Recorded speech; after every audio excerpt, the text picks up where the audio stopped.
Hello बच्चों, let's see this question. The question says magnetic susceptibility for a diamagnetic substance is. Question कह रहा है कि एक डायमैग्नेटिक सब्सटेंस है, उसका मैग्नेटिक सस्टेबिलिटी बताना है। मतलब उसका वैल्यू क्या है और कितना बड़ा वैल्यू है। तो पहले तो हम लोग इसका की कॉन्सेप्ट समझते हैं।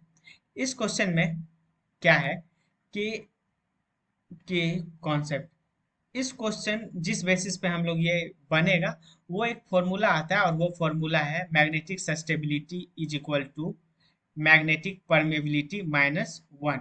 ये सब इसका नोटेशन है। ये नोटेशन है मैग्नेटिक सस्टेबिलिटी का। मैग्नेटिक सस्टेबिलिटी सस्टेबिलिटी उसके बाद ये म्यू आर, ये नोटेशन है magnetic permeability. Magnetic permeability permeability. अब क्या होता है, हम लोग को यहाँ डिस्कस करना है डायमैग्नेटिक सब्सटेंस के बारे में। तो पहले एक डायमैग्नेटिक सब्सटेंस लेते हैं, मान लेते हैं कि ये कोई एक डायमैग्नेटिक सब्सटेंस है और इसको एक मैग्नेटिक फील्ड के रीजन में रखा जा रहा है, जहां पे मैग्नेटिक फील्ड है उसका मैग्नीट्यूड है बी नॉट। तो जब इसको मैग्नेटिक फील्ड के रीजन में रखा जाता है तो ये डायमैग्नेटिक सब्सटेंस क्या करता है ना कि इस मैग्नेटिक फील्ड के डायरेक्शन के अपोजिट डायरेक्शन में मैग्नेटिक फील्ड इंड्यूस्ड कर लेता है, जिसको कि हम लोग बी एम से डिनोट करते हैं। तो अब देखो, और उसके बाद क्या होता है कि एक तो ये अगेंस्ट होता है, means against the original, against the external field, against the external magnetic field, external magnetic field. पहला तो ये हो गया डायमैग्नेटिक सब्सटेंस का प्रॉपर्टी, जिसको कि बी नॉट से कहेंगे। उसके बाद जो इंड्यूस्ड होगा ना ये बी एम, वो लेस देन होता है बी नॉट से।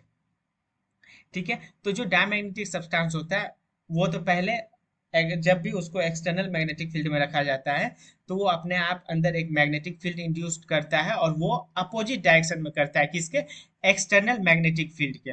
और जो इंड्यूस्ड मैग्नेटिक फील्ड होता है डायमैग्नेटिक सब्सटेंस के अंदर, वो एक्सटर्नल मैग्नेटिक फील्ड से भी कम होता है।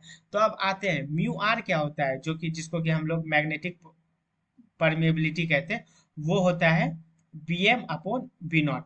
तो ये वाला फॉर्मूला जैसे रिलेशन इसमें हम लोग पुट करेंगे तो यहाँ से क्या हो जाएगा, यहाँ से हम लोग कह सकते हैं कि जो म्यू आर होगा वो लेस देन क्या होगा, mu R less than one होगा। तो अगर mu R less than one होगा तो इस वाले को हमको ये मेन फॉर्मूला में हम लोग यहाँ पुट करते हैं। तो अगर mu R less than one है तो जो सस्टेबिलिटी होगा वो भी तो लेस देन वन होगा। मतलब यहाँ पे देखो, लेस देन वन हम लोग मान लेते हैं, कोई एक नंबर मान लेते हैं कि mu R less than one में 0.9 है। तो अब जो मैग्नेटिक सस्टेबिलिटी है जिसका फॉर्मूला है mu R minus one, mu R जैसे ही पुट किए तो 0.9 माइनस वन, तो ये आ गया कितना, 0.1। तो जो मैग्नेटिक सस्टेबिलिटी होता है, मैग्नेटिक सस्टेबिलिटी जिसको कि डिनोट करते हैं, ये एक तो निगेटिव होता है, निगेटिव।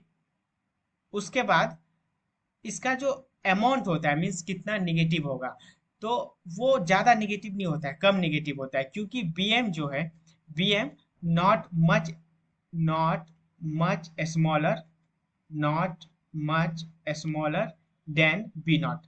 बी नॉट से ज़्यादा बड़ा नहीं होता है, जिसके कारण ये मतलब ज़्यादा छोटा नहीं होता है, जिसके कारण ये रेशियो जो है वन के आसपास ही होता है लेकिन कम होता है।